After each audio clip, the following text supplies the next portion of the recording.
إن الحمد لله نحمده ونستعينه ونستغفره ونؤمن به ونتوكل عليه ونعوذ بالله من شرور أنفسنا ومن سيئات أعمالنا من يهده الله فلا مضل له ومن يضلله فلا هادي له وأشهد أن لا إله إلا الله وحده لا شريك له وأشهد أن محمدا عبده ورسوله أما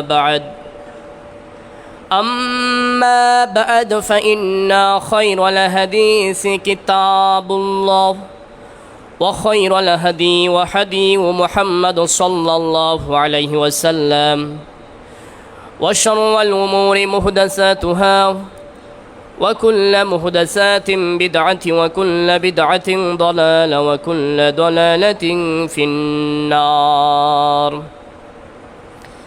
الذي أرسله بالحق بشيرا ونذيرا وداعيا إلى الله بإذنه وسراجا منيرا أما بعد فقد قال الله تبارك وتعالى في كلامه المجيد والفرقانه الحميد أعوذ بالله من الشيطان الرجيم بسم الله الرحمن الرحيم يا أيها الناس اتقوا ربكم الذي خلقكم من نفس واحدة وخلق منها زوجها وبث منهما رجالا كثيرا ونساء واتقوا الله الذي تساءلون به والأرحام إن الله كان عليكم رقيبا بسم الله الرحمن الرحيم قاف والقرآن المجيد بل عجبوا أن جاءهم منذر منهم فقال الكافرون هذا شيء عجيب أإذا متنا وكنا ترابا ذلك رجع بعيد بسم الله الرحمن الرحيم يا أيها الذين آمنوا اتقوا الله حق تقاته ولا تموتن إلا وأنتم مسلمون الحمد لله উপস্থিত হামজা রাদিয়াল্লাহু আনহু জামে মসজিদের সম্মানিত প্রাণপ্রিয় মুসল্লিবৃন্দ এবং পর্দার অন্তরালে অবস্থানরত সম্মানিতা দিনদার পরেশগার অবলা সরলা মা ও বোনেরা, খুতবার পূর্বেই শতকোটি প্রশংসা জানাই সে মহান আল্লাহ সুবহানাহু ওয়া তাআলার দরবারে, যে মহান আল্লাহ সুবহানাহু ওয়া তাআলার অশেষ মেহেরবানিতে, যে মহান আল্লাহ সুবহানাহু ওয়া তাআলার অশেষ কৃপায় গোটা মুসলিম বিশ্ব যখন বাতিলের ঘরে আবদ্ধ, নির্যাতিত, নিপীড়িত, এরই মধ্যে যে মহান আল্লাহ সুবহানাহু ওয়া তাআলা আপনাকে আমাকে পৃথিবীর সবচেয়ে শ্রেষ্ঠ জায়গায় এসে 2 রাকাত সালাত আদায় করার, জুম্মার খুতবা দেওয়া এবং আপনাকে শ্রবণ করার যে আল্লাহ সুবহানাহু ওয়া তাআলা শক্তি প্রদান করেছেন, প্রতিদিন শত শত মানুষ আজকে রোড অ্যাক্সিডেন্টে মারা যাচ্ছে। শত শত মানুষ আজকে পঙ্গু হাসপাতালের দিকে লক্ষ্য করলে আমরা দেখতে পাব কত মানুষের হাত নাই, কত মানুষের পা নাই, কত মানুষ মাজা সোজা করে দাঁড়াতে পারছে না, কত মানুষের এই শ্রবণ শক্তিটুকু নাই যারা এইভাবে আল্লাহ সুবহানাহু ওয়া তাআলার বাণী মুহাম্মদ সাল্লাল্লাহু আলাইহি সাল্লামের বাণী শুনবে এরকম সাধ্য কত মানুষের নাই। এরই মধ্যে যে আল্লাহ সুবহানাহু ওয়া তাআলা আপনাকে আমাকে দয়া করে মায়া করে যে আল্লাহ সুবহানাহু তাআলা পৃথিবীর সকল বালা মুসিবত থেকে যে আল্লাহ সুবহানাহু তাআলা আপনাকে আমাকে রক্ষা করেছেন, সকল বালা মুসিবত থেকে যে আল্লাহ সুবহানাহু ওয়া তাআলা আপনাকে আমাকে মুক্ত রেখেছেন, সে মহান সত্তা, সে মহান মনিবের নিকট আমরা অন্তরের অন্তরস্থল থেকে, হৃদয়ের গভীরতম তলদেশ থেকে শতকোটি শুকরিয়া জানাই। সকলে বলি আলহামদুলিল্লাহ। অসংখ্য দ্রুত সালাম শান্তির ধারা বর্ষিত হতে থাকুক সেই নাবির প্রতি, যে নাবির আগমনের পূর্বে প্রতিটি অলিতে গলিতে মারামারি, কাটাকাটি, হানাহানি, রক্তই রঞ্জিত ছিল। যে নাবির আগমনের পূর্বে প্রতিটি অলিতে গলিতে প্রত্যেকটি মানুষ খুন রাহাজানির সাথে সম্পৃক্ত ছিল। যে নাবির 23 বছর বৈপ্লবিক সাধনায় আজকে পশুর সমতুল্য মানুষ পরশের সমতুল্য হতে পেরেছে, যার মতো মহামানব কিয়ামত উদয়কাল পর্যন্ত আর এ ভূপৃষ্ঠে আগমন করবেন না। যে কিয়ামতের দিন প্রত্যেকটি মানুষ, প্রত্যেকটি নাবী, প্রত্যেকটি রাসূল ইয়া নাফসি করতে থাকবে। প্রত্যেকটি মানুষ সেদিন আমরা সবাই বিভিন্ন নবী রাসূলদের কাছে, অন্যান্য নাবীদের কাছে চলে যাব। সব নাবী বলবে ইয়া নাফসি। একমাত্র ব্যক্তি বলতে থাকবেন ইয়া উম্মতি। সেই শাফায়েতের কান্ডারি, মানবতার মুক্তির দূত, সাইয়্যিদুল মুরসালিন, সাইয়্যিদুল কাউনাইন, খাতামান নাবিয়িন, কিবলাতাইন ওয়া হিজরাতাইন, আহমদ মুস্তাফা, মুহাম্মাদুর রাসূলুল্লাহ সাল্লাল্লাহু আলাইহি ওয়াসাল্লাম। সেই নবীর প্রতি আমরা সকলেই সংক্ষিপ্তভাবে দ্রুত পাঠ করি, বলি আল্লাহুম্মা সাল্লি আলাইহি, আল্লাহুম্মা বারিক আলাইহি।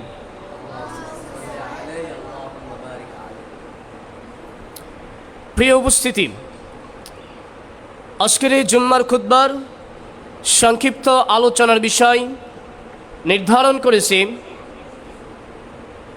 মসজিদ নির্মাণের গুরুত্ব এবং মসজিদ ভাঙচুর, মসজিদে সালাত আদায় করতে বাধা দেওয়ার, মুসল্লিদের উপরে হামলা করার ভয়াবহ পরিণতি ইসলামী দৃষ্টির আলোকে। অত্র বিষয়ের উপরে পবিত্র কোরআন এবং সহিহ হাদিসের আলোকে এক জনকল্যাণমূলক তত্ত্ববহুল আলোচনা রাখার চেষ্টা করবে ইনশাআল্লাহু আমা তাওফিকে ইল্লা বিল্লাহ। প্রিয় উপস্থিতি, মসজিদ হলো মুসলিম সমাজের সবচেয়ে মূল কেন্দ্র, যেখান থেকে প্রত্যেকটি মানুষ মহানবী সাল্লাল্লাহু আলাইহি ওয়াসাল্লামের সময় থেকে শুরু করে যে আল্লাহ নবী সাল্লাল্লাহু আলাইহি ওয়াসাল্লাম যে পথ নির্দেশনা আপনার আমার দিয়েছেন, সেখান থেকেই আপনার আমার প্রত্যেকটি কাজ বাস্তবায়িত হতো, সেখান থেকে প্রচালিত হতো। মসজিদ প্রত্যেকটি মানুষের জীবনের সবচেয়ে বড় অবিচ্ছেদ্য অংশ হলো মসজিদ। যে মসজিদটি প্রত্যেকটি নাবী, প্রত্যেকটি রাসূল তারা প্রতিষ্ঠা করেছেন এবং সে মসজিদ আবাদ করেছেন। সম্মানিত উপস্থিতি, আল্লাহ নবী সাল্লাল্লাহু আলাইহি ওয়াসাল্লাম যখন মদিনায় যখন হিজরত করেন, তিনি গিয়ে সর্বপ্রথম মসজিদ নির্মাণ করেছিলেন। তারপরে তিনি কুবা নামক স্থানে যখন যান, সেখানে গিয়েও আল্লাহ নবী সাল্লাল্লাহু আলাইহি ওয়াসাল্লাম সেখানে আল্লাহ নবী সাল্লাল্লাহু আলাইহি ওয়াসাল্লাম মসজিদ স্থাপন করছিলেন এবং মসজিদ রক্ষণাবেক্ষণ করা মহান আল্লাহ সুবহানাহু ওয়া তাআলার বিশেষ রহমত তাদের উপর আল্লাহ সুবহানাহু ওয়া তাআলা দিয়েছেন। প্রিয় উপস্থিতি, আল্লাহ নবী সাল্লাল্লাহু আলাইহি ওয়াসাল্লাম বলছেন, যে ব্যক্তি মসজিদ নির্মাণ করলো, আল্লাহ নবী সাল্লাল্লাহু আলাইহি ওয়াসাল্লাম বলছেন, যে ব্যক্তি আল্লাহর সন্তুষ্টির জন্য মসজিদ নির্মাণ করে, আল্লাহ সুবহানাহু ওয়া তাআলা জান্নাতে তার জন্য একটি ঘর নির্মাণ করে রেখে দেন। সুবহানাল্লাহ। মহান আল্লাহ সুবহানাহু ওয়া তাআলা সূরাতুত তাওবার 8 নম্বর আয়াতে বলছেন, তারাই তো মসজিদ আবাদ করে অত্র আয়াতটি মনোযোগ সহকারে শ্রবণ করার চেষ্টা করবেন। আল্লাহ সুবহানাহু ওয়া তাআলা বলছেন, তারাই তো মসজিদ আবাদ করে যারা ঈমান আনে এবং পরকালের প্রতি যারা বিশ্বাস করে এবং সালাত আদায় করে এবং যাকাত দেয়, আল্লাহ সুবহানাহু ওয়া তাআলাকে ছাড়া কাউকে ভয় করে না, এবং এরাই হচ্ছে সুপথপ্রাপ্ত ব্যক্তি। অর্থাৎ অত্র আয়াত থেকে আমি যেটি স্পষ্টভাবে জানতে পারলাম যে মসজিদ আবাদ করে তারাই যারা আল্লাহ সুবহানাহু ওয়া তাআলার সুপথপ্রাপ্ত ব্যক্তি, যারা আল্লাহ সুবহানাহু ওয়া তাআলার রহমতওয়ালা ব্যক্তি, তারাই এই মহান কাজ হাতে নেন, তারাই এই মহতি কাজ করে থাকেন। মহান আল্লাহ সুবহানাহু ওয়া তাআলা আমাদের সকলকে মসজিদ বিনির্মাণে আল্লাহ সুবহানাহু ওয়া তাআলা আমাদের কাজ করার তৌফিক দান করুক, আমিন। প্রিয় উপস্থিতি, এই মসজিদ নির্মাণ আদম আলাইহিস সালাম থেকে শুরু করে এখন অবধি মসজিদ কিয়ামতের আগ পর্যন্ত নির্মাণ হবে। আদম আলাইহিস সালাম সর্বপ্রথম কাবা ঘর তিনি সর্বপ্রথম নির্মাণ করেছিলেন, এবং কাবা নির্মাণের 40 বছর পরে আল্লাহ সুবহানাহু ওয়া তাআলা আদম আলাইহিস সালামের মাধ্যমে বাইতুল মুকাদ্দাস নির্মাণ করিয়েছিলেন। এরপরে ইব্রাহিম আলাইহিস সালাম ও ইসমাইল আলাইহিস সালাম মসজিদ নির্মাণ করেছিল, পরবর্তীতে কাবা সংস্কার করছিল। নূহ আলাইহিস সালামের সে সময় যে প্লাবিত হয়েছিল, ধ্বংস হয়ে গিয়েছিল, সে সময় সব জায়গাগুলো মসজিদগুলো সে সময় সব জায়গাগুলো লণ্ডভণ্ড হয়ে গিয়েছিল। তা হওয়া সত্ত্বেও মসজিদের কিছু অস্তিত্ব ছিল, সেই অস্তিত্বর ওইখানে ইব্রাহিম আলাইহিস সালাম ইসমাইল আলাইহিস সালাম তখন ভিত্তি প্রস্তর করছিলেন। এ বিষয়ে মহান আল্লাহ সুবহানাহু ওয়া তাআলা বলছেন, আর স্মরণ করো যখন ইব্রাহিম এবং তার সন্তান ইসমাইল আলাইহিস সালাম যখন তাওয়াফকারীদের জন্য, সালাত আদায়কারীদের জন্য মসজিদ নির্মাণ করেছেন। সম্মানিত উপস্থিতি, এখান থেকে আমরা স্পষ্টভাবে জানতে পারি যে মসজিদ প্রতিষ্ঠা করা এটা হচ্ছে নাবী, এটা রাসূলদের বৈশিষ্ট্য, অন্যতম একটি বৈশিষ্ট্য ছিল। এবং ইব্রাহিম আলাইহিস সালাম ইসমাইল আলাইহিস সালাম পরবর্তীতে কাবা তিনি সংস্কার করেন। পরবর্তীতে এভাবে পর্যায়ক্রমে প্রত্যেকটি রাসূল, প্রত্যেকটি নাবী এভাবে মসজিদ নির্মাণ করেছিল। পরবর্তীতে দাউদ আলাইহিস সালাম যখন আসেন, দাউদ আলাইহিস সালাম এসে বাইতুল মুকাদ্দাস তিনি আবার নির্মাণ করেন। পরবর্তীতে সুলাইমান আলাইহিস সালাম এসে এটি পুনঃ নির্মাণ করেন। এরপরে এভাবে আমাদের নবী সাল্লাল্লাহু আলাইহি সাল্লাম সে সময় পরবর্তীতে মসজিদে নববী সহ অসংখ্য মসজিদ সে সময় নির্মাণ করেছিল। বোঝাতে চাচ্ছিলাম সেটি হলো মসজিদ নির্মাণ করা ইসলামের দৃষ্টিতে অতীব গুরুত্বপূর্ণ একটি কাজ। সম্মানিত উপস্থিতি, কারণ মসজিদের এই জায়গা থেকে আল্লাহ নবী সাল্লাল্লাহু আলাইহি সাল্লামের যে মুসলমানদের একটি কেন্দ্রস্থল, মুসলমানদের একটি কেন্দ্রবিন্দু হচ্ছে এই মসজিদ। এখান থেকে সমাজ পরিচালনা হতো, মসজিদ থেকে রাষ্ট্র পরিচালনা হতো, মসজিদ থেকে সব কিছু তদারকি করা হতো। সম্মানিত উপস্থিতি, আর এই মসজিদ নির্মাণ করার ব্যাপারে আল্লাহ নবী সাল্লাল্লাহু আলাইহি ওয়াসাল্লাম বলছেন, যে ব্যক্তি, যে হাদিসটি পূর্বে বলছিলাম, আল্লাহ নবী সাল্লাল্লাহু আলাইহি ওয়াসাল্লাম বলছেন যে ব্যক্তি মসজিদ নির্মাণ করলো, ওই ব্যক্তিকে আল্লাহ সুবহানাহু ওয়া তাআলা জান্নাতের মধ্যে একটি ঘর নির্মাণ করে রেখে দেন। সুবহানাল্লাহি ওয়া বিহামদিহি। এবং আরও আল্লাহ সুবহানাহু ওয়া তাআলা মহানবী সাল্লাল্লাহু আলাইহি ওয়াসাল্লামের মারফতে আরও জানিয়ে দিয়েছেন যে এই মসজিদ নির্মাণ করা হচ্ছে এমন একটি কাজ যেসব আমল মানুষ মৃত্যুবরণ করার পরেও থেকে যায়। আল্লাহ নবী সাল্লাল্লাহু আলাইহি ওয়াসাল্লাম বিভিন্ন হাদিসে বিভিন্ন ভাষায় বলেছেন।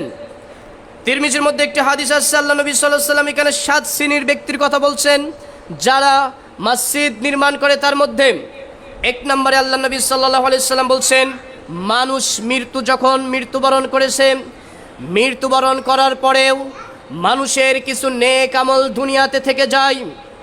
তার মধ্যে 1 নম্বর নেক আমল হলো মানুষ যে ইলেম অর্জন করেছে, যে জ্ঞান অর্জন করেছে, সেই জ্ঞান প্রচার করেছে এবং সেই জ্ঞান দ্বারা মানুষ উপকৃত লাভ হয়েছে। অর্থাৎ আপনি আমি যে স্থানে রয়েছি, আপনার আমার ভাবতে হবে আমি দুনিয়াতে যতদিন বেঁচে থাকব, অর্থাৎ আমি দুনিয়াতে যতদিন রয়েছি আমার ইলেম দ্বারা আমার জ্ঞান দ্বারা জাতি যেন উপকৃত হয়। এখানে যে আমি যে বড় আলেম হব বিষয়টা কিন্তু এমন না। এই হাদিসগুলো উম্মতে মুহাম্মাদি সবার ক্ষেত্রে প্রযোজ্য। তার মানে আপনার আমার যে ইলিমটা রয়েছে, ইলিমটা আপনি আমি মানুষের মাঝে বিতরণ করার চেষ্টা করব ইনশাআল্লাহ। 2 নাম্বার, যার নেক্সট সন্তান দুনিয়াতে রেখে গিয়েছে। মানুষ মারা যাওয়ার পর আল্লাহ নবী সাল্লাল্লাহু আলাইহি সাল্লাম আর একটা হাদিসে বলছেন, ইযা মাতাল ইনসানুন কাতি, মানুষ যখন মৃত্যুবরণ করে তখন সব আমলের দরজা বন্ধ হয়ে যায়, ইল্লা মিন সালাসা, তবে 3টা আমল ব্যতীত।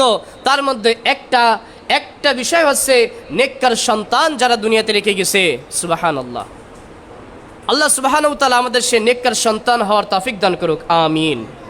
মনে রাখার চেষ্টা করবেন, যে সকল অভিভাবক যারা রয়েছেন, যে সকল পিতা যারা মাতা যারা রয়েছেন, সবার দৃষ্টি আকর্ষণ করে বলছি, দেখুন মানুষ মৃত্যুবরণ করার সাথে সাথে পৃথিবীর মধ্যে সব দরজা, সব আমলের দরজা বন্ধ হয়ে যায়, শুধুমাত্র 3টা আমল ব্যতীত। তার মধ্যে একটা হচ্ছে নেককার সন্তান। আল্লাহ সুবহানাহু ওয়া তাআলা আমাদের সকলকে নেককার সন্তান দান করুন, আমিন। এরপরে 4 নাম্বার আল্লাহ নবী সাল্লাল্লাহু আলাইহি সাল্লাম যেটি বলছেন, যারা মসজিদ নির্মাণ করেছেন। 5 নম্বরে আল্লাহ নবী সাল্লাল্লাহু আলাইহি সাল্লাম বলছেন, যারা মুসাফিরখানা তৈরি করেছেন, পথিকের জন্য যারা মুসাফিরখানা যারা তৈরি করেছেন। 6 নাম্বার, যারা কূপ খনন করেছে।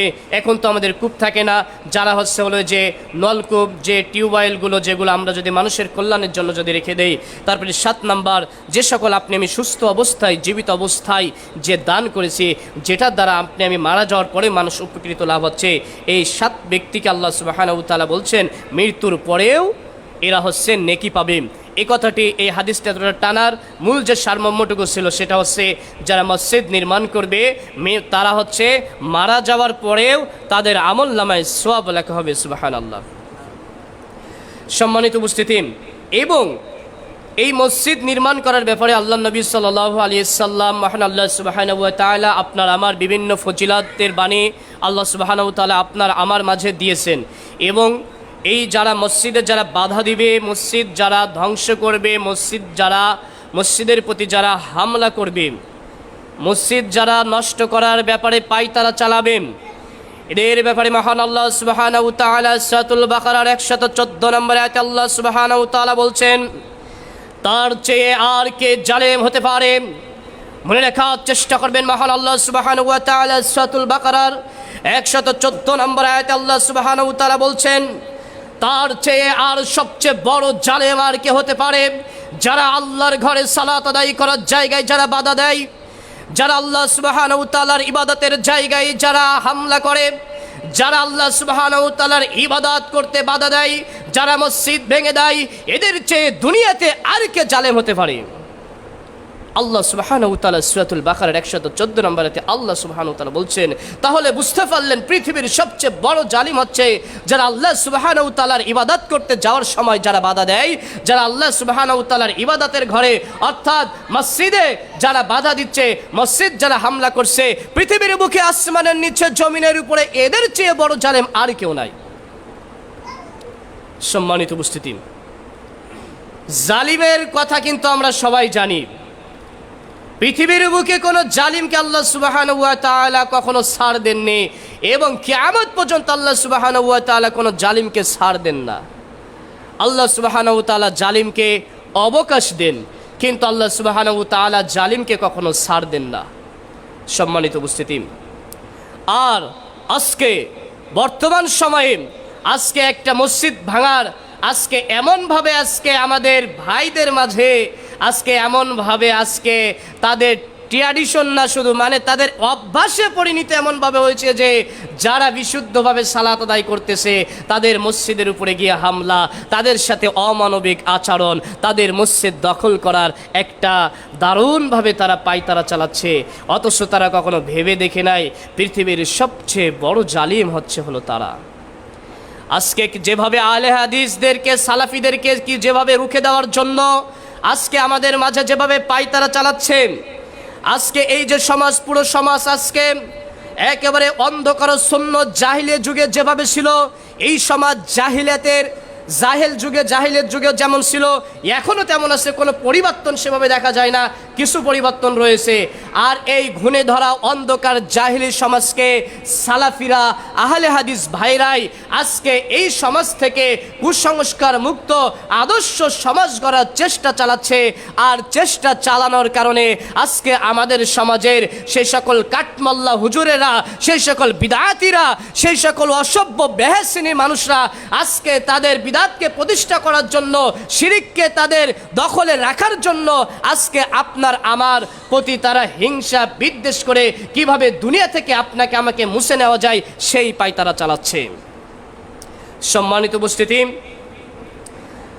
রাসূল সাল্লাল্লাহু আলাইহি সাল্লামের যুগে রাসূল সাল্লাল্লাহু আলাইহি সাল্লাম যেভাবে তাওহীদের দাওয়াত দিয়েছিলেন, তাওহীদের দাওয়াত দেওয়ার কারণে সেই সময় জাহিলি যুগে, সেই সময় মুনাফিক কাফিরগণ তারা যেভাবে রাসূল সাল্লাল্লাহু আলাইহি সাল্লামের সুন্নাতকে যারা ধ্বংস করছিলেন এবং যারা সুন্নাতকে যারা বিদআতের সাথে যারা মিশাইছিল, ঠিক অনুরূপভাবে এখনও আমাদের বিরুদ্ধে আজকে এক শ্রেণীর ভাইরা কিন্তু এভাবে লেগে রয়েছে। এজন্য তাদেরকে বলতে চাই, পৃথিবীর বুকে কোনো দিনও এই সালাফি দাওয়াত, হকের মিশন কোনোদিন আল্লাহ সুবহানাহু ওয়া তাআলা বন্ধ করবেন না। যতদিন পর্যন্ত একটি সালাফি ভাই জীবিত থাকবে, যতদিন পর্যন্ত একটি সালাফি আহলুল হাদিস একটি সন্তান যতদিন বেঁচে থাকবে, এই দাওয়াতি মিশন, এই তৎপরতা কিয়ামতের আগ পর্যন্ত চলবে ইনশাআল্লাহ। সম্মানিত উপস্থিতি, আজকে আহলে হাদিস ভাইদেরকে, সালাফি ভাইদেরকে যেভাবে নামে বিভিন্ন রকম ট্যাগ লাগানো হয়েছিল যে আহলে হাদিসরাই ছিল জঙ্গির সাথে, এখান থেকে 10 বছর আগে স্পষ্টভাবে প্রমাণ হয়েছিল, 15 বছর আগে, 16 বছর আগে স্পষ্টভাবে প্রমাণ হয়েছিল আহলে হাদিসরা কখনো জঙ্গির সাথে ছিল না। পুরো বাংলাদেশ যখন জঙ্গির আস্তানায় ভরে গিয়েছিল, তখন শুধু একমাত্র আহলে হাদিস ভাইরাই এই জঙ্গির বিরুদ্ধে কলম ধরেছিল এবং জঙ্গির বিরুদ্ধে তৎপর ছিল আহলে হাদিস ভাইরা। অথচ এখনো পর্যন্ত এই আহলে হাদিস ভাইদের প্রতি এখনো ট্যাগ লাগানো হচ্ছে, এরাই সমাজের মধ্যে নাকি সন্ত্রাস করছে। তাহলে এবার ভেবে দেখুন, এই ব্রাহ্মণবাড়ি, এই যে বিবাড়িয়ার যে এলাকায় সদর থানায় যে মসজিদটি আজকে ভাঙা হয়েছে, তাহলে এরা কারা? আজকে জামালপুরের মাদারগঞ্জে, ঢাকার কেরানীগঞ্জে এই সপ্তাহে 3টা মসজিদের উপরে যে হামলা করা হয়েছে, এই হামলা আজকে কারা করেছে? এরা যদি আজকে টুপিদারিওয়ালা হুজুর হয়ে থাকে, পাগড়িওয়ালা থাকে, মনে রাখার চেষ্টা করবেন, এরাই হচ্ছে এই সমাজের সবচেয়ে বড় খাঁটি জঙ্গি। জঙ্গির ট্যাগ আপনার আমার মাঝে লাগিয়েছিল, জঙ্গি আজকে আপনারা খুঁজে পাচ্ছেন না। ইসলামের নামে ইসলামকে আজকে আমি হেফাজত করতে যাচ্ছি, নামও দিয়েছি হেফাজতে ইসলাম। ইসলামকে হেফাজত করতেছি, মাথায় পাগড়ি পরে, টুপি মাথায় দিয়ে, বড় দাড়ি পরে, গোল পাঞ্জাবি পরে যাচ্ছি। এই ব্রাহ্মণবাড়িয়ার ভিডিওটা আপনারা দেখবেন, দেখার পরে ওখানে স্পষ্ট বলতেছে লিল্লাহে তাকবীর।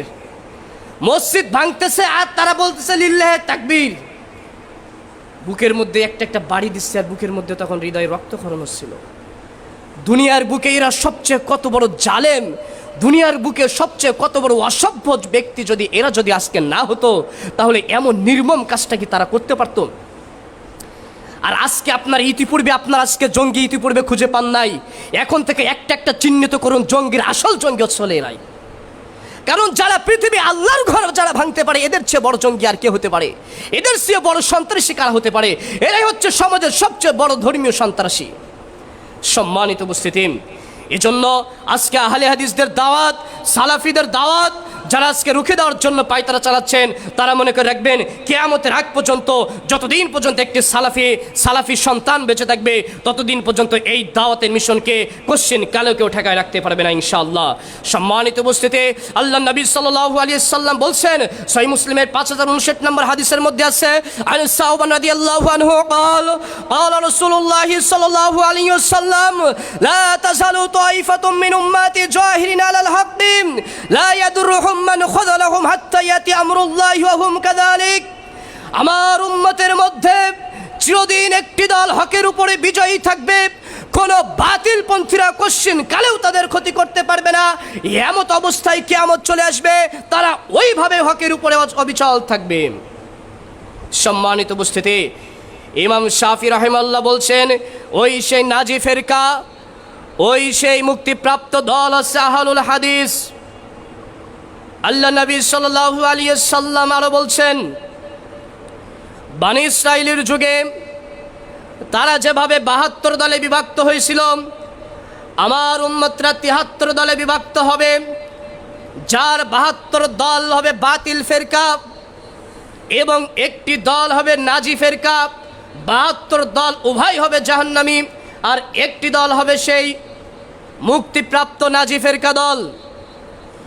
ইমাম শাফি রাহিমাহুল্লাহ এখানে তিনি আবার ইমাম শাফি রাহিমাহুল্লাহ ব্যাখ্যা করছেন, তারাই হচ্ছে আহলুল হাদিস। ইমাম শাফি রাহিমাহুল্লাহ আরো বলছেন যে, আমি যখন কোনো আহলে হাদিস সন্তানদেরকে দেখি, তখন আমি যেন স্বয়ং রাসূল সাল্লাল্লাহু আলাইহি সাল্লামকে জীবিত দেখছি। সুবহানাল্লাহ। সে আহলুল হাদিস তো আপনার আমার হতে হবে। কতটুকু আপনি আমি আহলে হাদিস হয়েছি? শুধুমাত্র বুকের উপরে হাত বাঁধছে, রাফলাদেন করতেছে আহলে হাদিস হয়েছি? জি না। ইমাম শাফি শুধু কিন্তু এই বুকের উপরে হাত বাঁধলে আর রাফলাদেন করলে আহলে হাদিস বলে নাই। আহলে হাদিসের সংজ্ঞা আপনার আমার জানতে হবে সালাফি ভাইরা। আহলে হাদিসের সংজ্ঞা জেনে বাস্তব জীবনে পবিত্র কোরআন এবং সহিহ আলোকে একেবারে সার্বিক জীবন গড়তে হবে। সেটার নাম আহলে হাদিস। জোরে আমিন বললাম, রাফলাদিন করলাম, অথচ এখন হারাম কাজ ছাড়তে পারলাম না, এখনো পরিবারে পর্দা 100% চালু করতে পারলাম না, এখনো নবী সাল্লাল্লাহু আলাইহি সাল্লামের সুন্নাত মুখে নিয়ে আসতে পারলাম না, এখনো টাকনুর নিচে সালাত আদায়, টাকনুর নিচে কাপড় পরিধান করলাম, এখনো জামাতের সাথে সালাত আদায় করলাম না, এখনো বিদআত ছাড়তে পারলাম না, এখনো আপনার আমার হারামি কর্মকাণ্ডের সাথে যদি আপনি আমি জড়িত থাকে, আপনি আমি কেমনভাবে সালাফি হলাম? মহান আল্লাহ সুবহানাহু ওয়া তাআলা এগুলো থেকে বিরত থেকে প্রকৃত সালাফি তৌফিক দান করুক, আমিন। সুতরাং যে সকল বাতিলপন্থী যারা রয়েছেন তাদেরকে আমরা সাবধান করতে চাই, আপনাদেরকে কঠোরভাবে হুঁশিয়ার জানাতে চাই। মনে রাখার চেষ্টা করবেন, আগামীতে আর কখনো যদি এভাবে যদি হয়, কোনো সালাফি ভাইরা আপনাদের কিন্তু এভাবে কিন্তু আর ছেড়ে দিবে না। কারণ আল্লাহ সুবহানাহু ওয়া তাআলা মহাগ্রন্থ আল কোরআনের মধ্যে বলছেন, জাল হক এসেছে সত্য, ওয়াজাহাকাল বাতিল চলে গেছে মিথ্যা, ইন্নাল বাতিলা নিশ্চয় মিথ্যা, কানা জাহুকা চিরদিনই মিথ্যা। সম্মানিত উপস্থিতি, আল্লাহ সুবহানাহু ওয়া তাআলা সত্য আপনার আমার মাঝে দিয়েছেন, আর এখন মানুষ সব সচেতন হচ্ছে। আর কতদিন আপনি আমি আর শাক দিয়ে মাছ ঢেকে রাখবো? এখন সব মানুষ আলহামদুলিল্লাহ সচেতন হচ্ছে। আপনার ওই যে ধামাচাপা দেওয়া যে সকল আপনার যে সকল বিদআত ছিল, যে সকল আমলগুলো ছিল, এখন মানুষ এ সকল বিষয় থেকে আস্তে আস্তে মানুষ মুক্ত থাকছে আলহামদুলিল্লাহ। সম্মানিত উপস্থিতি, এজন্য আমরা অত্যন্ত দুঃখের সাথে বলতে চাচ্ছি, আজকের যে গত 14 এপ্রিল সোমবারে যে ঘটনাটি ঘটেছে, আসলে একটি ঘটনা বললেই ভুল হবে, এমন ঘটনা প্রতিনিয়ত ঘটতেছে। অথচ আজকে আপনার আমার নিজেদের একতাবদ্ধ না থাকার কারণে, আজকে আপনার আমার নিজেদের ঐতিহ্য নিজের মাঝে লালিত না করার কারণে আজকে আপনার আমার মসজিদগুলো আপনার আমার উপরে এভাবে অপমান হচ্ছে, আপনার আমার উপরে এভাবে নির্যাতন আসতেছে। এজন্য আপনাকে আমাকে সর্বপ্রথম যেটি করতে হবে, সেটা নিজেদেরকে আপনার আমাদের মাঝে একতাবদ্ধ থাকতে হবে। সম্মানিত উপস্থিতি, ব্রাহ্মণবাড়িয়ার সদর থানার বাগাচং গ্রামে আল বাইতুল মামুর সালাফি জামে মসজিদে যে ভাঙচুর হয়েছে, জিনিসপাতিগুলো লুটপাট করা হয়েছে, জিনিসপাতিগুলো তাদের যে মসজিদটা 3 বছর আগে মসজিদটা প্রতিষ্ঠা করা হয়েছে, তারপরে এখন মসজিদ নির্মাণ করার জন্য নতুন বিল্ডিং করবে, সেই মসজিদের যে সকল জিনিসপত্রগুলো যেগুলো রাখা হয়েছে, সেই জিনিসগুলো তারা পানিতে আজকে ফেলে দিয়েছে। একটিবার ওই ভিডিওগুলো একটুখানি দেখলে বুঝতে পারবেন তারা মসজিদগুলো কিভাবে ভাঙছিল। মনে হচ্ছে তারা জিহাদ করতেছে। এগুলো কারা করেছিল? ভিডিওগুলো একটু দেখবেন। কয়েকজনের আমি দেখলাম, কয়েকজন একেবারে সাদা জুব্বা পরা, মাথার উপরে টুপি রয়েছে, এতটুকু দাড়ি রয়েছে, পাশ থেকে চিল্লাই বলতেছে লিল্লাহি তাকবীর, নারাই তাকবীর। একটুখানি ওই সাউন্ডগুলো পুরো মূল যে ভিডিও, এগুলো দেখলে বুঝতে পারবেন মানে কতটুকু নির্লজ্জ জাহেল, কতটুকু অসভ্য বেয়াদব বেহে যদি না হতো। ও মসজিদ ভাঙতেছে আবার বলতেছে নারাই তাকবীর। আর এদেরকে এক শ্রেণীর এই হুজুররা, মৌলবাদরা যারা রয়েছে বর্তমান সময়ে, এই কাঠমাল্লা তথাকথিত হুজুর নামধারী যারা রয়েছে, এরাই এদেরকে আজকে ফতোয়া দিচ্ছে যে এরা হলো কাফের, এদেরকে মসজিদ ভাঙা মানে তোমরা শহীদ হয়ে যাবে, এদেরকে মারা মানে শহীদ হয়ে যাবা। সম্মানিত উপস্থিতি, এজন্য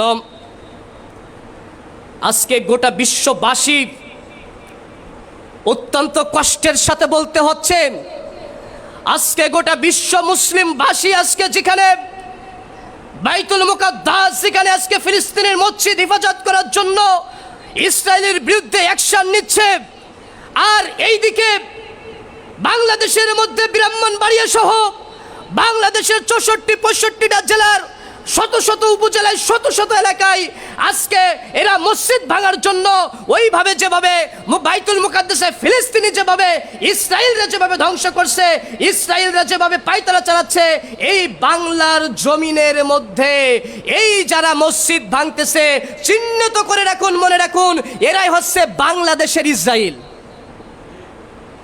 বাংলাদেশের ইসরায়েল, ইসরায়েলকে আজকে আমরা ইসরায়েলকে কত প্রতিবাদ করতেছি, কত অ্যাকশন নিচ্ছি, কত মিছিল করতেছি, কত মিটিং করতেছি, কি বাইতুল মুকাদ্দাসের জন্য না? আপনার আমার মুসলমান ভাইদের হেফাজত করার জন্য না? তাহলে বাইতুল মুকাদ্দাস একটা মসজিদ, ব্রাহ্মণবাড়িয়ার ওটা কি মসজিদ নয়? বাইতুল মুকাদ্দাসে আপনার ফিলিস্তিনের যে সকল ভাইদেরকে মারা হচ্ছে, হত্যা করা হচ্ছে, এদেরকে পাইলে তো শেষে হত্যা করতে, মাথা যেখানে ফাটানো হয়েছে তো টার্গেট ছিল মানুষ মারার। তাহলে ওই ইসরায়েলদের মধ্যে আর এই বাংলাদেশের ব্রাহ্মণবাড়িয়া সহ যত আলেম নামের কুলাঙ্গার যারা রয়েছে এদের মধ্যে কোনো পার্থক্য নাই। সম্মানিত উপস্থিতি, এজন্য সতর্ক করতে চাই এবং প্রশাসনের দায়িত্বে যারা রয়েছেন সবাইকে বলতে চাই, যেভাবে কেএফসি বাটা মনে রাখার চেষ্টা করবেন, বাটা শোরুমে যেভাবে হামলা করার কারণে যেভাবে চিহ্নিত করে যেভাবে তাদেরকে এক একজনকে ধরে ধরে আইনের আওতায় নিয়ে কারাগারে নিয়ে গেছেন, সঠিক বিচার করেছেন। বর্তমান সরকারের প্রতি আমরা আস্থা রাখি। পৃথিবীর সবচেয়ে শ্রেষ্ঠ জায়গা হচ্ছে মসজিদ, পৃথিবীর সবচেয়ে শ্রেষ্ঠ ঘর আল্লাহ সুবহানাহু ওয়া তাআলার ঘর, পৃথিবীর সবচেয়ে দামি ঘর, রহমতের জায়গা হলো মসজিদ। আর এই মসজিদে যারা হামলা করেছে, প্রশাসনের প্রতি দৃষ্টি আকর্ষণ করে বলতে চাই, প্রত্যেক ব্যক্তিকে আপনারা চিহ্নিত করে তাদেরও আইনের আওতায় নিয়ে আসুন। আর যদি না নিয়ে আসেন, মনে রাখার চেষ্টা করবেন আপনাদের উপরে আল্লাহর লানত পড়বে, আপনাদের উপরে আল্লাহর গজব পড়বে। বিগত দিনে এগুলো কিন্তু এসেছিল। বিগত দিনের কিছু ঘটনা বলি, না বললেই নয়, কিছু একটু জানিয়ে দেই। 2005 থেকে 8-9 সালের কিছু কথা বলি।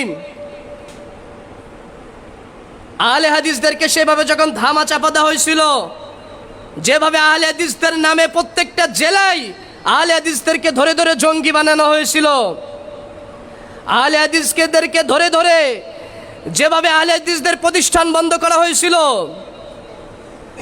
কয়েক শত কোটি টাকার ইয়াতিমের মাল আত্মসাৎ করেছিল বিগত সময়, ইতিহাস আহলে হাদিসের সন্তানরা ভুলে নাই। আমরা কিন্তু সেই ইতিহাস ভুলি নাই। যেভাবে আপনারা আত্মসাৎ করেছিলেন, যেভাবে মসজিদ মাদ্রাসাগুলো সেভাবে ধ্বংস করেছিলেন, নষ্ট করেছিলেন, আল্লাহ সুবহানাহু ওয়া তাআলা কিন্তু আপনাদের উপরে লানত দিয়েছিলেন, আল্লাহ সুবহানাহু ওয়া তাআলা কিন্তু অপমান করেছিলেন, সত্য আল্লাহ সুবহানাহু ওয়া তাআলা উন্মোচন করেছিলেন। এখনকার যারা সরকারের যারা রয়েছেন, দায়িত্বে যারা রয়েছেন, সকলের দৃষ্টি আকর্ষণ করে বলতে চাই, পূর্বের দায়িত্বশীলদের মতো যদি আপনারাও যদি ব্যবস্থা না করেন, এমন আচরণ যদি করে থাকেন, আর যদি রেহাই পায়, তাহলে আপনাদের অবস্থাও কিন্তু এর চেয়ে খারাপ ছাড়া ভালো হবে না। আল্লাহ সুবহানাহু ওয়া তাআলা কিন্তু উপরে একজন সূক্ষ্ম বিচারক ফায়সালাকারী কিন্তু আল্লাহ সুবহানাহু ওয়া তাআলা আছেন। আর এর সবচেয়ে বড় শয়তান, সবচেয়ে বড় বেয়াদব হচ্ছে হলো, আমার মুখ নেওয়া আসলে উচিত না, তা সবাই হচ্ছে হলো তারা বড় শ্রেণীর মানুষ, বড় আলেম মানুষ, তবু আমার বলতে লজ্জা লাগে, তারপরেও না বললে নাই, আল্লাহ আমারে মাফ করুক। এই সমাজের মধ্যে যারা আজকে তথাকথিত ভাইরাস যে সকল বক্তা রয়েছে, যারা আজকে বড় বড় নামধারী আলেম রয়েছে, আল্লাহ সুবহানাহু ওয়া তাআলা তাদের হেদায়েত করুক, তারা অনেক উচ্চ মাপের আলেম, কিন্তু মনে রাখার চেষ্টা করবেন, ওই সকল বড় বড় ফেমাস যারা আলেম রয়েছে, যাদের একটা কথার মাধ্যমে জাতি পরিবর্তন হয়ে যায়, মেনে নাই, কোন আলেমের মুখ থেকে শুনতে পেলাম না যে ব্রাহ্মণবাড়িয়ার মসজিদ ভাঙা হয়েছে, এটা মসজিদ কেন ভাঙা হলো, তাদের কোনো প্রতিবাদ দেখতে পেলাম না। তাহলে এরা কোন শ্রেণীর এরা আলেম, নামধারী আলেম? একটিবার ভাবার চেষ্টা করুন, আজকে একটিবার বোঝার চেষ্টা করুন, মানে এরা কত বড় বোবা শয়তান, একটিবার ভাবার চেষ্টা করুন। এত বড়ভাবে আল্লাহ সুবহানাহু ওয়া তাআলার একটি ঘর যেখানে ভাঙা হয়েছে, সেখানে তারা আজকে চুপ করে রয়েছে। তাহলে এরা আলেম না জালেম? আপনার আমার ছোট্ট ছোট্ট বিষয়, কি বিষয়, মত পার্থক্য কিসে রয়েছে? যারা সবাই ইসলাম দাবি মুসলমান আমরা দাবি করি, আমরা সবাই তো মুসলমান ভাই ভাই। কি পার্থক্য রয়েছে? ওই যে আহাকাম বিষয় কিছু কিছু রয়েছে। আর মাশাআল্লাহ যারা আপনার আলেম সমাজে প্রকৃত অর্থে যারা আলেম রয়েছে তারা শিরিক বিদআত সম্পর্কে সবাই অবগত রয়েছে। আর ইবাদতগত মাসালাগত কিছু কিছু পার্থক্য রয়েছে, কিন্তু ওই মাসালাগত আপনার হলো যদি সমস্যা যদি আপনার আমার যদি নাই হয়, আমি যদি ওটাও যদি করে ফেলাই, আপনার তো আর কেন ছুটে যাচ্ছে না। ওলামায়ে কেরাম বিভিন্নগণ বলেছেন যে ফরজ ইবাদত তো হয়ে যাবে, কিন্তু ইবাদতকে বলে পূর্বশর্ত দেখতে গেলে একটু হয়। তারপরেও তো এত কাদা সৃষ্টির দরকার না। মতপার্থক্য ইমামদের মধ্যে ছিল, বড় বড় ইমামদের মধ্যে ছিল। আব্দুল্লাহ ইবনে আব্বাস এবং আয়েশা রাদিয়াল্লাহু আনহার মাধ্যমে ফতোয়ার মধ্যে তাই তিনি একটা ফতোয়া দিয়েছেন, আর আয়েশা রাদিয়াল্লাহু একটা ফতোয়া দিয়েছেন। তাদের মধ্যে ছিল, ইমামদের মাঝে ছিল, আমাদের মাঝে ওইগুলো থাকবে। তার মানে তো এটা না আপনি আমি একজনের প্রতি হিংস্র আক্রমণ করে আরেকজনকে আমি মারতে যাব, ধ্বংস করব। এজন্য সকলের প্রতি উদাত্ত আহ্বান। যেভাবে পাকিস্তানের মধ্যে যেভাবে এইগুলো হয়েছিল, তারা এক আলেমকে আর এক আলেমকে তারা ধ্বংস করেছিল, তারা মেরে দিয়েছিল শুধু এই মাযহাব টিকানোর জন্য। সালাফির সবচেয়ে বড় বিদ্বান উপমহাদেশের আল্লামা ইহসান ইলাহি জহির রাহিমাহুল্লাহ, তাকে এই মাযহাবপন্থী এই সকল বিদাতিরা তাকে বোম মেরে হত্যা করেছিল। আল্লাহ সুবহানাহু ওয়া তাআলা জান্নাতবাসী করুন। এরা সমাজের মধ্যে কত পরিমাণ ভয়ঙ্কর জানেন? এদের এ সকল কুকীর্তি কুকর্ম যদি একটু না প্রকাশ করি তাহলে আমি অবগত বা থাকবো কিভাবে? মুহাদ্দিসগণ অনেক আলে ওলামা ব্যাখ্যা করছেন, এমনকি এদের ব্যাপারে কঠোরভাবে বলছেন যে এই সকল ব্যক্তিদেরকে, আমি বলছি না, কথাগুলো অনেক বিতর্কিত হয়ে যায়, আমি আর কথাগুলো নিয়ে আসতে চাচ্ছি না। মানে এরা এত পরিমাণ সমাজের মধ্যে কুলাঙ্গারের কুলাঙ্গার, এত পরিমাণ নামধারী, এমনিতে পৃথিবীতে এরা জন্ম নিয়েছে নামধারী মুসলমান দাবি করছে, আর আমরা সবাই আমরা আবেগে দাবি করি আমরা 90% মুসলিম কান্ট্রি, অথচ আমাদের মসজিদ ভাঙা হচ্ছে, অথচ কারোর কোনো কিছু যায় আসতেছে না। আমরা কোন দেশে আমরা ভাই বসবাস করতেছি? একটুখানি ভাবার চেষ্টা করুন। সম্মানিত উপস্থিতি, এদেশের সকল মানুষের যদি অধিকার থাকে তার ধর্ম পালন করার, তাহলে আপনার আমার অধিকার কি নাই এই দেশে আপনার আমার ধর্ম পালন করার? এত কষ্ট লাগতেছে, এত খারাপ লাগতেছে বিষয়গুলো দেখে। মসজিদ যেভাবে ভাঙা হচ্ছে, মনে হচ্ছে হৃদয়ের প্রতি আঘাত করা হচ্ছে। সম্মানিত উপস্থিতি, আজকে যেখানে নবী সাল্লাল্লাহু আলাইহি সাল্লাম মসজিদে হয়টা কি? মসজিদে হয় নবী সাল্লাল্লাহু আলাইহি সাল্লামের পদ্ধতিতে সালাত কিভাবে আদায় করতে হয় সেইভাবে তারা আদায় করছে। মসজিদে হয় আল্লাহর ইবাদত। আর এবং সালাফি ভাইরা আলহামদুলিল্লাহ মসজিদে নববীতে যেভাবে সালাত আদায় করা হয়, মসজিদে নববী সহ আল্লাহ নবী সাল্লাল্লাহু আলাইহি সাল্লাম যে সকল মসজিদে সালাত আদায় করছেন, কাবাতে দেখেন, মসজিদে নববী দেখেন, মসজিদে কুবা দেখেন, পরিশুদ্ধ যে মসজিদগুলো রয়েছে সব মসজিদে যেভাবে সালাত আদায় করা হচ্ছে সেই অনুরূপভাবে আমাদের সালাফি ভাইরা আহলুল হাদিস ভাইরা সেভাবে সালাত আদায় করছে আলহামদুলিল্লাহ।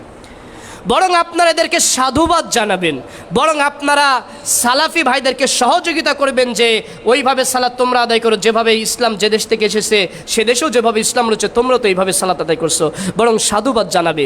সেখানে সাধুবাদ উল্টো জানানো তো দূরের কথা, উল্টা আপনার আমার প্রতি আক্রমণ করা হচ্ছে। সম্মানিত উপস্থিতি, এই মসজিদ ভাঙছে কারা একটুখানি এবার জানার চেষ্টা করুন। এই মসজিদ ভাঙছে মানে কেউ কষ্ট নিয়েন না, তীক্ষ্ণ ব্রেন দিয়ে ভাবার চেষ্টা করবেন। এই মসজিদ ভাঙছে তথাকথিত যে সকল হুজুর না গবর যারা রয়েছে, মানে গবরের কথা দিয়ে বোঝাতে যাচ্ছি, মানে গরুর পায়খানা দিয়ে তাদের নামটা আমি উল্লেখ করছি। এই সকল তথাকথিত যে সকল গবর মার্কা যারা রয়েছে, তথাকথিত কাঠবাল্লা যারা রয়েছে, এই নামধরি হুজুর নামে ট্যাগ লাগিয়ে যারা চলতেছে, মাথায় পাগড়ি পরে টুপি পরে যারা চলতেছে, এরাই হলো এই মসজিদকে ভাঙতেছে। যারা এই সমাজের মধ্যে যারা মিলাদ খেয়ে বেড়ায়, যারা তাবিজ বিক্রি করে বেড়ায়, যারা এই মাজারে সিজদা দেয়, তারাই এই সমস্ত মসজিদগুলো ভাঙছে। সিলেটের আত্মাকুয়া মসজিদ যখন হামলা করা হয়েছিল, ওখানে যে সকল পীর পূজা যারা ছিল তারাই তো হামলা করেছিল। আপনি ভেবে দেখুন, এই সালতার মসজিদ যখন ভেঙে ফেলা হয়েছিল, কারা ভেঙেছিল তদন্ত করে দেখুন। আপনার ভোলার যখন মসজিদটি পুড়াই দেওয়া হয়েছিল, সবগুলো যারা পাক্কা বিদাতি ছিল, যারা এই তাবিজ ব্যবসায়ী আর কবর পূজারী যারা ছিল, তারাই ভেঙেছিল, যদিও তাদের মাথায় টুপিদারি ছিল। মনে রাখার চেষ্টা করবেন, এরাই যদি আপনি এদেরকে যদি মুসলিম বলেন, তাহলে সবচেয়ে বড় কাফের কারা? এরা তো আল্লাহরকে অস্বীকার করতেছে। কোন আল্লাহর বিধানকে যারা অস্বীকার করতেছে, তাহলে এরা কি? আল্লাহর বিধানকে অস্বীকার করলে কোনো মানুষ কি আর ইমান থাকে? কোনো মানুষের তো ইমান থাকে না। এই পিস টিভি কারা বন্ধ করেছিল ভেবে দেখুন। এই পিস টিভি কারা বন্ধ করেছিল? কোন যে সকল রাজনীতির যেসব দলের লোক ছিল তারা কি তারা কি বন্ধ করেছিল? তারা কিন্তু বন্ধ করি নাই।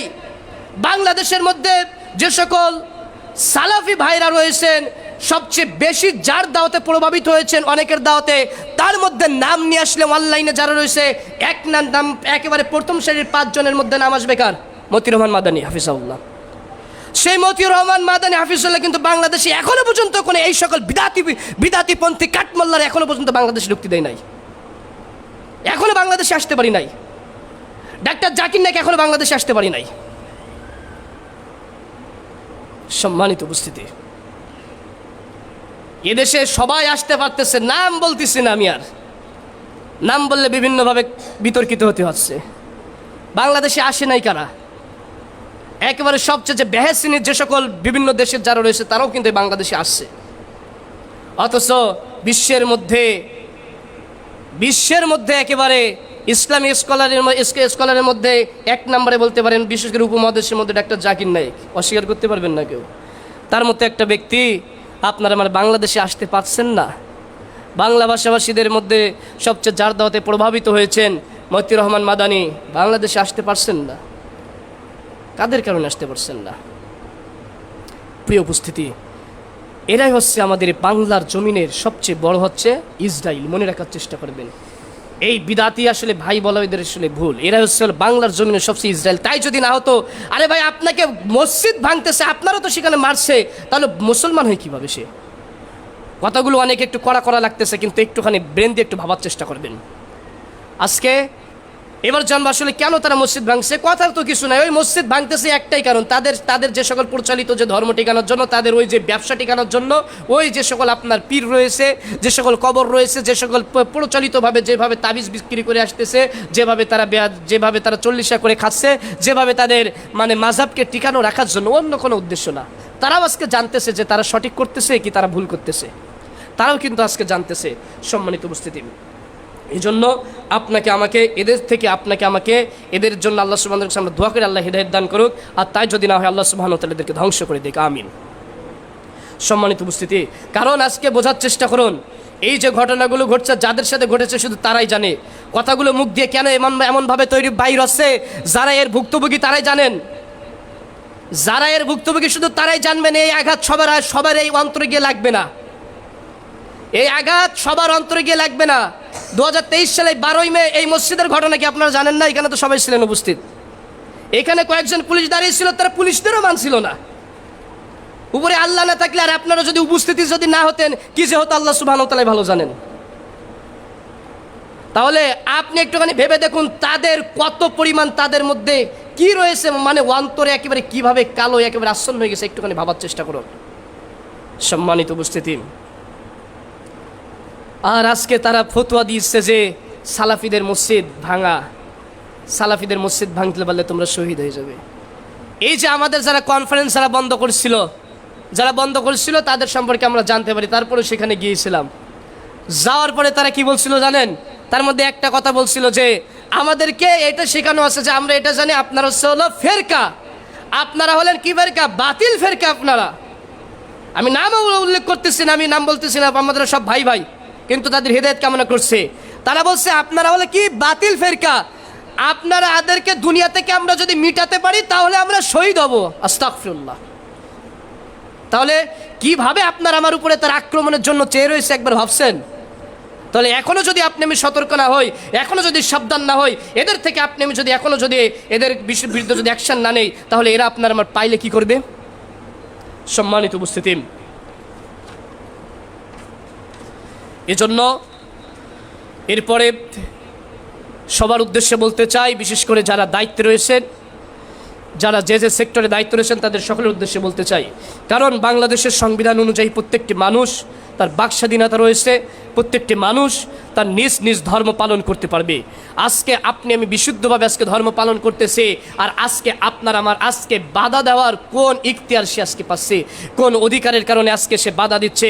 সম্মানিত উপস্থিতি, আজকে আপনারা কেউ যে সকল ভাইরা রয়েছেন, মাঝহাবি ভাইরা রয়েছেন, আজ পর্যন্ত আপনারা কেউ একটি প্রমাণ দেখান তো কোন সালাফি মসজিদে কোন মাঝহাবি ভাই সালাত আদায় করতে গিয়েছে তাকে গলা ধাক্কা দিয়ে বাহির করেছে?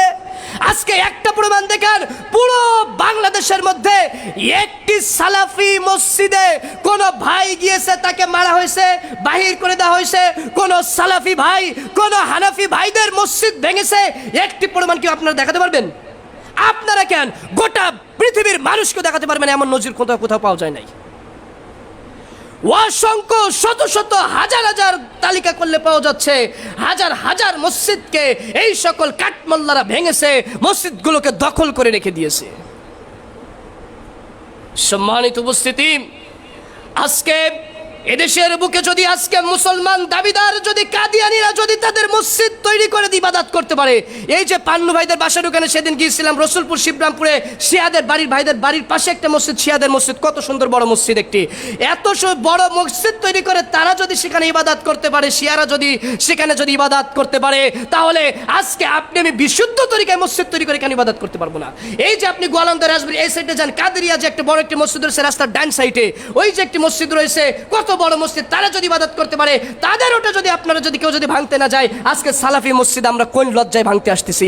মনে রাখার চেষ্টা করবেন। এবং আপনাদের দায়িত্বহীন ভাষায় বলতে চাই, এদেশের মাটিতে যদি হিন্দুরা যদি তাদের উপাসনালয়কে ইবাদত করতে পারে, মূর্তি বানিয়ে যদি তারা তাদেরকে ইবাদত করতে পারে, খ্রিস্টানরা যদি গির্জায় গিয়ে ইবাদত করতে পারে, ইহুদিরা যদি তারা ইবাদত করতে পারে, নাসারা বৌদ্ধরা যদি ইবাদত করতে পারে, কাদিয়ানীরা যদি ইবাদত করতে পারে, শিয়ারা যদি ইবাদত করতে পারে, এই বাংলার জমিনে যতদিন পর্যন্ত একটি সালাফি সন্তান বেঁচে থাকবে, এই বাংলার জমিনে দেশের যে কোনো প্রান্তে হোক না কেন, সেখানে একটি সালাফি মসজিদ, সালাফি প্রতিষ্ঠান তৈরি করে সেও সেখানে ইবাদত করবে। পৃথিবীর বুকে যদি কোনো ব্যক্তি বাধা দিতে আসে, আগামীতে এই প্রজন্ম তৈরি হবে, আপনাদের সার দিয়ে আর থাকবে না।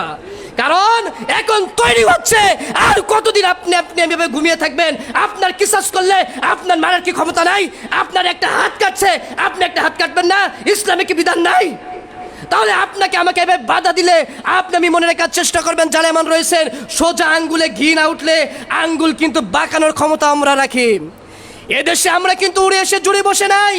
4.5 কোটি আহলে হাদিস এদেশে আমরা দেশের কি রোহিঙ্গা নাকি আমরা এদেশের রিপুজি, যে আপনি যেটাই বলবেন সেটাই হবে, আমাদের না আছে কোনো ঐতিহ্য?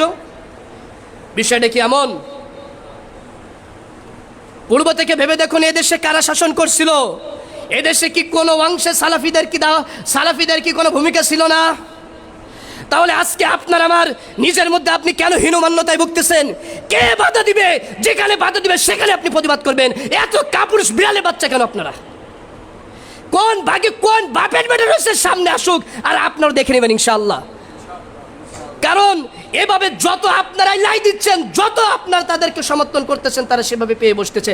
4.5 কোটি আহলে হাদিস দেশের বুকে তারা ভেসে আসে নাই, উড়ে এসে জুড়ে বসে নাই। এবং মাননীয় উপদেষ্টা যারা রয়েছে তাদের দৃষ্টি আকর্ষণ করে বলতে চাই, যদি আপনারা এই বিষয়ে যদি এখনো যদি পদক্ষেপ না নেন, আপনারা কিন্তু আপনাদের অস্তিত্ব কিন্তু একটা সময় কিন্তু আর রক্ষা করতে পারবেন না। মনে রাখার চেষ্টা করবেন, আজকে ইনসাফ প্রতিষ্ঠার জন্য, সমাজের সুন্দর একটি শান্তি শৃঙ্খলার জন্য আপনারা আমরা সবাই মিলে গোটা বাংলাদেশের মানুষ এই দেশটা সুন্দর করার জন্য, এই যে ফ্যাসিস্ট সরকারকে কিন্তু তাড়িয়েছিল একটি ইনসাফ প্রতিষ্ঠা সমাজ করার জন্য, তাহলে এখনো যদি এই বৈষম্য থেকে যায়, তাহলে কিসের ইনসাফ ভিত্তিক সমাজ? কিসের ইনসাফ ভিত্তিক সমাজ হচ্ছে আজকে? এখনো যদি বৈষম্য থেকে যায়, সালাফিরা যদি আজকে যদি তারা ইবাদতই না করতে পারে, কিসের সমাজ এটা? মুসলমান তো দূরের কথা। সম্মানিত উপস্থিতি, এই জন্য 4 কোটি আহলে হাদিস হওয়া সত্ত্বেও আজকে শত শত মসজিদ আজকে এভাবে ভাঙা হয়েছিল। সালতা মসজিদকে ভাঙা হয়েছে, ভোলার মসজিদকে আগুনে পুড়িয়ে দেওয়া হয়েছে, কিছুদিন আগে কুষ্টিয়ার একটি মসজিদ ভাঙা হয়েছে, এই সপ্তাহের মধ্যে 3টা মসজিদ আজকে ভাঙা হয়েছে। এই জন্য আপনাদের প্রতি আমার উদাত্ত আহ্বান, একতাবদ্ধ হয়ে অবশ্যই তাদের বিরুদ্ধে যদি অ্যাকশন না নেন, কারণ 1 সপ্তাহের মধ্যে 3টা জামালগঞ্জের মাদারগঞ্জের এবং ঢাকার কেরানীগঞ্জে এবং আপনার ব্রাহ্মণবাড়িয়ার এই যে সদর থানায় যে মসজিদটা ভাঙা হয়েছে, 1 সপ্তাহের মধ্যে 3টা ভাঙা হয়েছে। তাহলে আপনি কি বিড়ালে বাচ্চা? কয়দিন আপনি উদ্যোগ নিয়েছেন? আপনি কয়দিন তাদের পাশে গিয়েছেন? আপনি যারা আলেম রয়েছে শুধু তারাই যাবে। আপনার আমার জায়গা থেকে আপনি আমি কি প্রতিবাদ করেছি? আপনার আমার জায়গা থেকে যদি আপনি আমি প্রতিবাদ না করি, মনে রাখার চেষ্টা করবেন আপনার আমার ইমানই নাই। আল্লাহ নবী সাল্লাল্লাহু আলাইহি ওয়াসাল্লাম বলেন, যখন তোমার সামনে যখন অন্যায় কাজ করবে তুমি তখন হাত দ্বারা প্রতিহত করবা। হাত দ্বারা প্রতিহত করার যদি সক্ষমতা না থাকে তোমার জবান দ্বারা করবা। জবান দ্বারা যদি না করো তাহলে অন্তত মন দিয়ে তাদের ঘৃণাতুর্গত করবা। শুধু তো আপনি আমি বাঁচতেছি, এটা যদি আপনার আমার বেলায় হতো একটু ভাবেন তো। ওই যে বৃদ্ধ মানুষটা দেখে কত খারাপ লাগতেছে, মাথা দিয়ে রক্তটা ফেটে যাচ্ছে। ওটা আপনার বাবা হলে বা ওটা আপনি হলে আপনার জায়গা থেকে ভাবুন তো।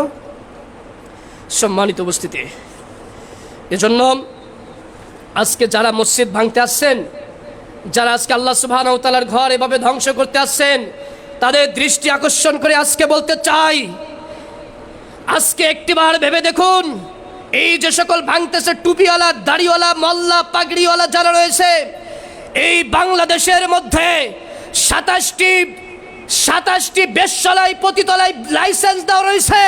এই সকল হুজুর কয়টা পতিতালয় ভাঙতে গিয়েছে, কয়টা সিনেমা হল ভাঙতে গিয়েছে, কয়টা গানের কনসার্ট ভাঙতে গিয়েছে, কয়টা যে সকল জায়গায় মাদক দ্রব্য খাওয়া হচ্ছে একসাথে, কয় জায়গায় ভাঙতে গিয়েছে। চুলকানি শুধু আহলে হাদিসদের দেখলে এদেরকে একেবারে চুলকানি একেবারে সাইজ করে দেওয়া হবে ইনশাআল্লাহ। আর আপনারা যদি একটু যদি তৈরি যদি না হন, আপনাদের কিন্তু আগামীতে কচুকাটা করবে। এজন্য এই বিড়ালের বাচ্চার মতো আপনারা হওয়ার চেষ্টা করেন না, কথা কেউ মনে কষ্ট নিয়েন না। এই সমাজে সবগুলো হচ্ছে, আর আপনি আমি শুধু দেখে দেখে যাচ্ছি, আর আপনি আমি মার খাচ্ছি। আর ইসলাম তো বাবা এই মার খাওয়ার জন্য শুধু আসি নাই।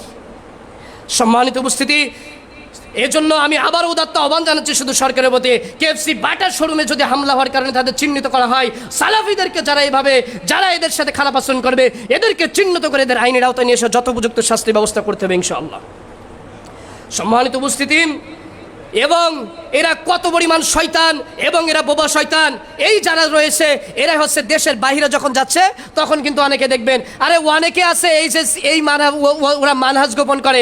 অনেক সালাফিদের দেখছে, সরি সালাফি বলছে, অনেক মাযহাবিদের দেখছে সৌদি আরবে আছে ইমামতি করছে না? আপনি খেয়াল করবেন, আমার ডকুমেন্ট নেবেন আমার কাছ থেকে। অনেক ভাই রয়েছে, আমার 2টা বন্ধু রয়েছে, তারা হচ্ছে সে মাযহাবি, সে হচ্ছে সৌদি আরবে রয়েছে। একজন হচ্ছে এক জায়গায় ইমামতি করে, আর একজন হচ্ছে হলো মুয়াজ্জিন। তা হচ্ছে সেটা কিন্তু ওইখানে গিয়ে সে সালাফির নিয়মে সে কিন্তু সেটা করতেছে। বাড়ি আসলে আবার গোলালো। এভাবে বড় বড় আলেমদের দেখতে পাচ্ছেন না? মালয়েশিয়াতে যখন থাকতেছে সুন্দরভাবে তখন রাফেলাদিন করতেছে, জোরে আমিন বলতেছে, বুকে হাত বাঁধতেছে। আরে বাংলাদেশে আসে আবার যাতাই, তাহলে কিরা কি মানহাজ গোপনকারী ব্যক্তি না? কোন সালাফি ভাইদের দেখেছেন বিদাতি কোনো প্রতিষ্ঠান ইমামতি করতে দেখেছেন? আজ পর্যন্ত দেখেছেন আপনারা? তাহলে এরা সবচেয়ে কত বড় শয়তান, কত বড় নির্লজ্জ বেহায়া যদি না হয়, তাহলে এমনভাবে মানহাজ গোপন করে কিভাবে? সম্মানিত উপস্থিতি, এই জন্য মনে রাখার চেষ্টা করবেন, এদের কাছে আল্লাহ সুবহানাহু ওয়া তাআলার কাছে গজব চাই। আমি চাই গজব, যে যতই আমারে বলুন না কেন হিদায়াত দিক, আল্লাহ দোয়া করে আল্লাহ হিদায়াত দেয়। এরা যদি ধ্বংস না হয় তাহলে মানুষ জানবে কিভাবে? আর ধ্বংস হবে পূর্বের যুগে, পূর্বের সব ব্যক্তির যুগে, পূর্বের সকল উম্মতের মধ্যে যারা এমনটা যারা ছিল, যারা এই ধর্মীয় সন্ত্রাসী যারা ছিল, আল্লাহ সুবহানাহু ওয়া তাআলা কিন্তু ধ্বংস করেছিল। সম্মানিত উপস্থিতি, এজন্য আপনাদের প্রতি উদাত্ত আহ্বান, আল্লাহ সুবহানাহু ওয়া তাআলা আমাদের এই সকল বালা মুসিবত থেকে যেন আল্লাহ সুবহানাহু ওয়া তাআলা রক্ষা করে, আমিন। প্রিয় উপস্থিতি, সবার উদ্দেশ্যে জানিয়ে দিতে চাই, আহলে হাদিসদের আকীদা, আহলে হাদিসদের আমল পৃথিবীর মধ্যে সবচেয়ে বিশুদ্ধ আমল, বিশুদ্ধ তরিকায় চলে আহলে হাদিসরা। এদেশের বুকে সমাজ সংস্কার করেছে আহলে হাদিসরা। এই সমাজের কুসংস্কারকে তারা আজকে সুন্দরভাবে সোনালী সমাজে পরিণত করেছে। আহলে হাদিসদের কারণে আজকে সমাজ থেকে এই সকল শবে বরাত উঠে গিয়েছে। আহলে হাদিসদের কারণে এই যে মারা যাওয়ার পরে 40 কুলখানি এই সকল বিদআত উঠে গেছে। আহলে হাদিসদের কারণে এই যে আজকে যে সকল বিদআত রয়েছে এগুলো উঠে গিয়েছে।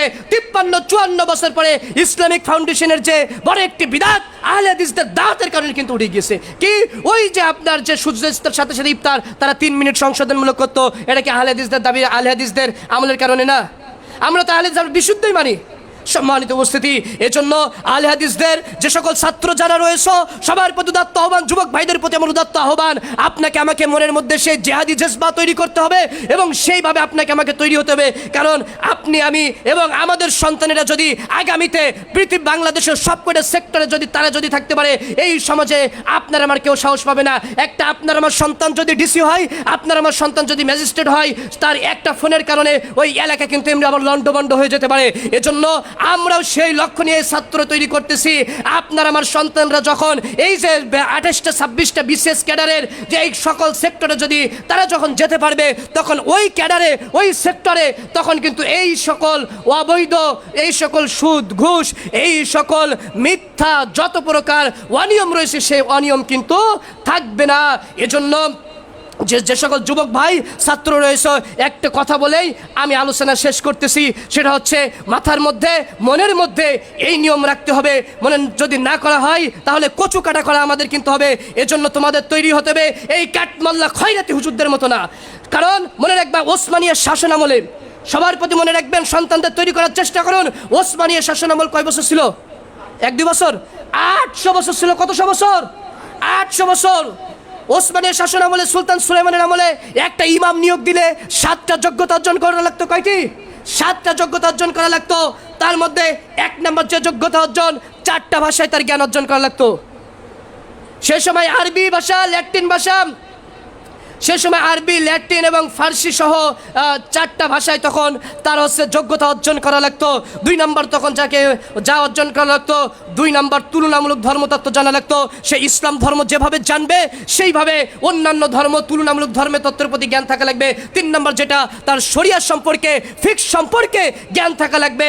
তাহলে দেখা যাচ্ছে অন্য ব্যক্তি একটা কথা বলছে, সে তো তখন পরাজিত হয়ে যাবে। 4 নম্বর যেটা তার সায়েন্স সম্পর্কে, কেমিস্ট্রি সম্পর্কে, বায়োলজি সম্পর্কে, ম্যাথমেটিক্স সম্পর্কে, ফিজিক্স সম্পর্কে তার ধারণা থাকা লাগবে। 5 নম্বর যেটি ছিল, ইমাম হতে গেলে এতগুলো বৈশিষ্ট্য, তার মধ্যে 5 নম্বর যেটা সেটা তার যুদ্ধবিদ্যা জানা লাগতো। 6 নম্বর যেটা ছিল সে যে 5 নম্বর যুদ্ধবিদ্যা, কিভাবে যুদ্ধ করতে হয়, কিভাবে তীর চালাতে হয়, কিভাবে তার মানে মারামারি কিভাবে করতে হয়। তার মানে আপনার আমার এখন তো আপনার আমার যেভাবে আসবে তারও আপনার আমার সাইজ করতে হবে ওইভাবে। আমাদের একসময় আমরা কিরাতি শিখছিলাম, নামও প্রকাশ করছি না কোথায় কিভাবে শিখছি। সম্মানিত উপস্থিতি, মনে রাখার চেষ্টা করবেন, আপনার আমার এভাবে তৈরি করতে হবে। 6 নম্বর যেটা সেটা আপনার আমার হলো সুটাম দেহের অধিকারী হবে, ফিটনেস সুন্দর করা লাগবে। 7 নম্বর যেটা ছিল কণ্ঠ হওয়া লাগবে শ্রুতিমধুর। এই 7টা যোগ্যতা নিয়ে একটা ইমাম নিয়োগ দেওয়া হতো। তাহলেই তো তাদের দ্বারা ইমাম মানে ছিল নেতা, আর আমাদের ইমাম মানে তো বিড়ালের বাচ্চা। ওই একটা ভাষা শুধু কোরআনই মুখস্থ করছে, কোনের একটা আয়াতের অর্থও জানে না, আর ইংলিশের কথা, উর্দুর কথা, হিন্দির কথা তো বাদই দিলাম। সায়েন্স, কেমিস্ট্রি, বায়োলজি সম্পর্কিত প্রশ্ন আসে না, এগুলো তো স্বপ্নের বাইরে।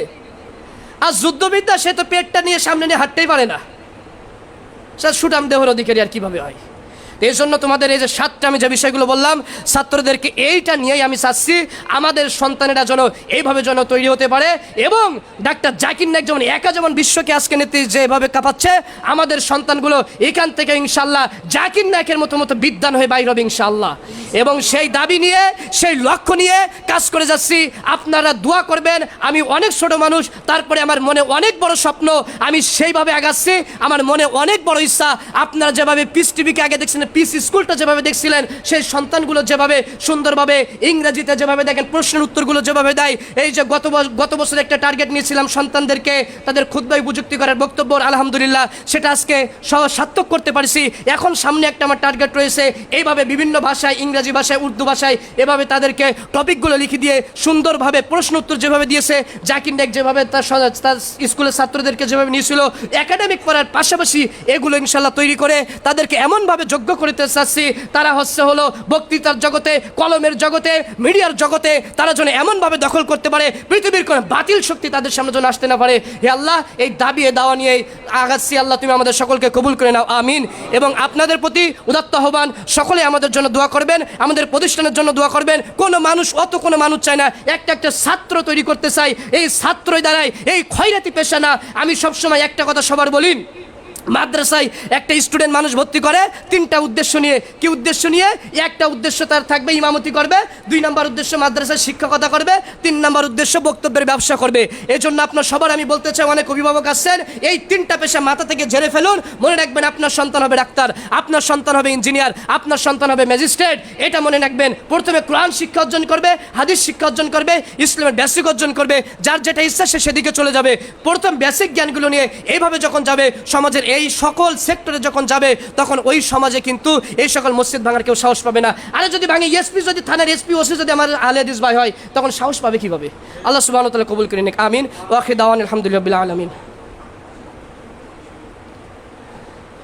আলহামদুলিল্লাহি রাব্বিল আলামিন ওয়াল আকিবাতু লিল মুত্তাকিন ওয়াসসালাতু ওয়াসসালামু আলা আশরাফিল আমবিয়া ওয়াল মুরসালিন ওয়া আলা আলিহি ওয়া সাহবিহি আজমাইন। ইন্নাল্লাহা ওয়া মালাইকাতুহু ইউসাল্লুনা আলান নবী ইয়া আইয়ুহাল্লাযীনা আমানু সাল্লু আলাইহি ওয়া সাল্লিমু তাসলিমা। আমরা সকলে দুরূদ ইব্রাহিম পাঠ করি। আল্লাহুম্মা সাল্লি আলা মুহাম্মাদ ওয়া আলা আলি মুহাম্মাদ কামা সাল্লাইতা আলা ইব্রাহিম ওয়া আলা আলি ইব্রাহিম ইন্নাকা হামিদুম মাজিদ। আল্লাহুম্মা আইজ্জিল ইসলাম ওয়াল মুসলিমিন ওয়া আযিল শিরকা ওয়াল মুশরিকিন। হে আল্লাহ, তোমার নিকট আকুল আবেদন, আমাদের সমাজের মধ্যে যে সকল অশান্তি চলছে, হে আল্লাহ, অশান্তি থেকে ফিরে এসে তুমি শান্তিতে আমাদের সকলের জীবনকে পরিচালনা করার তৌফিক দান করো, আমিন। আমরা সকলের প্রতি দিনী ভাই, যে সকল আমাদের মাযহাবী ভাইরা যারা আছেন, সবার প্রতি আমার উদাত্ত আহ্বান, আমরা দাওয়াতি কাজ করি, যে যার মতো করুক, যার যেটা ভালো লাগছে সে সেটা করুক। আপনি আপনার পজিটিভ পদ্ধতিতে আপনি দাওয়াত দিন, আপনি আপনার হিকমা দ্বারা দাওয়াত দিন। আরে মেরে ধরে কি কোনো দাওয়াত দেওয়া যায়? মেরে ধরে কোনো দাওয়াত দেওয়া যায় না। আর কোনো ইসলাম ধর্ম কি আছে আপনি মেরে ধরে দাওয়াত দিতে হবে? অন্য কোনো ধর্মে রয়েছে, কোনো ধর্ম কি বলে তাকে মারা ধরা করা লাগবে? কোনো ধর্ম কিন্তু এমন শিক্ষা দেয় না। আপনি আপনার যুক্তি দিয়ে, আপনি বিশুদ্ধ মত দিয়ে, বিশুদ্ধ হাদিস দিয়ে, হিকমার সাথে আপনি দাওয়াত দেন। দাওয়াত মেনে নিলে নিল, সালাফিদের দাওয়াত মেনে নিল, না নিলে না নিল, মানবে কে মানবে না সেটা তার বিষয়। আল্লাহ সুবহানাহু ওয়া তাআলা আমাদের সঠিক বুঝ জ্ঞান দান করুক, আমিন। ফাদখুরুন ইয়াদখুরকুম ওয়াশকুরু লি ওয়া লা তাকফুরুন।